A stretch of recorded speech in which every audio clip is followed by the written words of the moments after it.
드디어 오픈을 했고 기자들이 찾아왔어요. 네.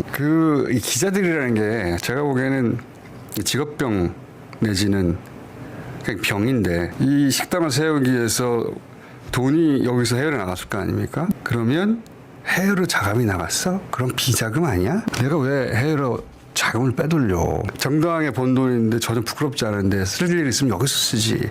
그렇게 돌아가는 거예요. 그들의 머리는. 아니 제가 어떤 권력이 언제 저를 어떤 식으로 탈탈 털지 모르는데 이명박 때, 박근혜 때, 윤석열 때 안 털어봤었겠어요? 탈탈 텁니다.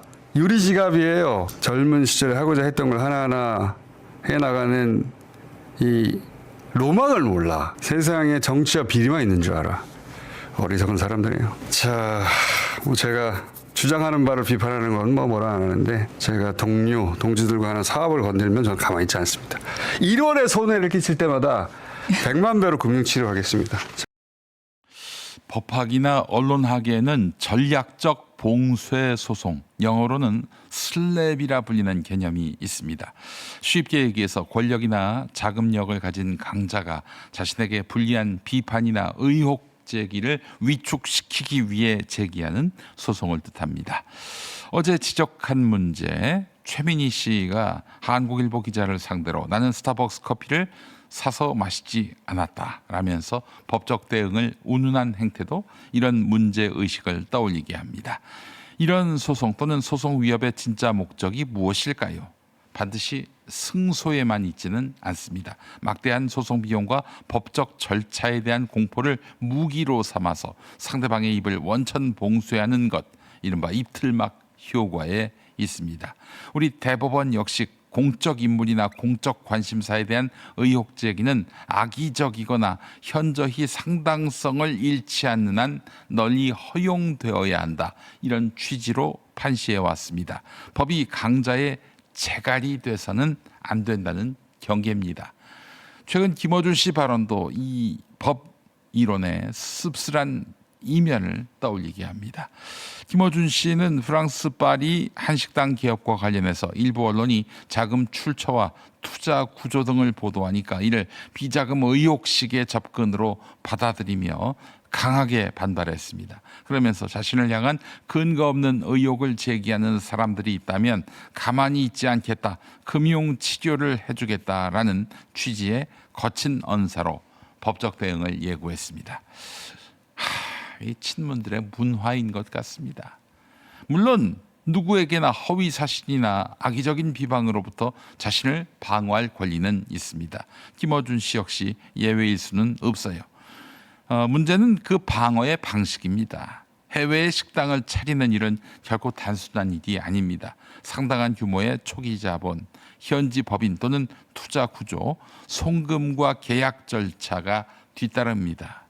대중적 영향력이 큰 사람이 해외에서 사업을 시작했다면 언론이나 시민들이 자금 출처와 사업 구조에 대해서 상식적인 궁금증을 갖는 것은 자연스러운 일입니다.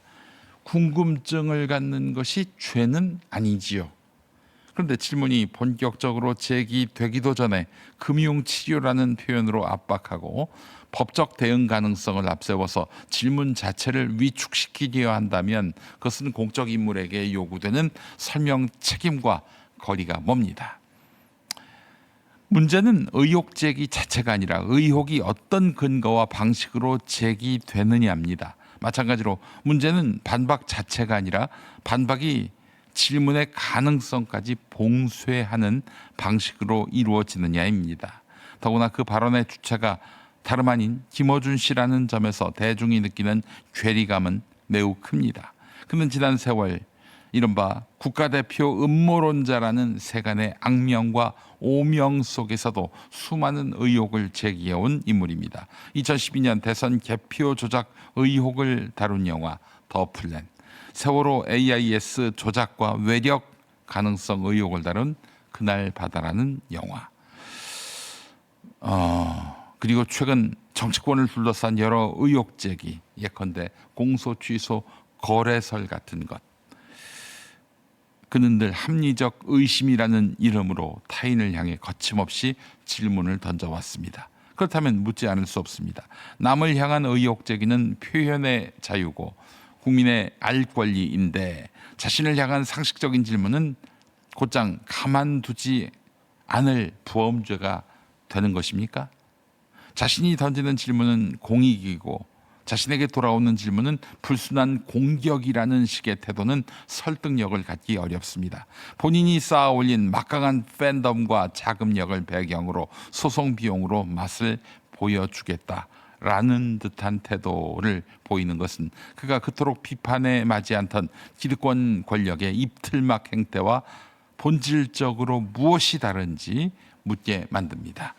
법과 자금은 강자가 약자의 입을 막는 무기가 아니라 억울한 사람을 보호하는 방패가 돼야 합니다.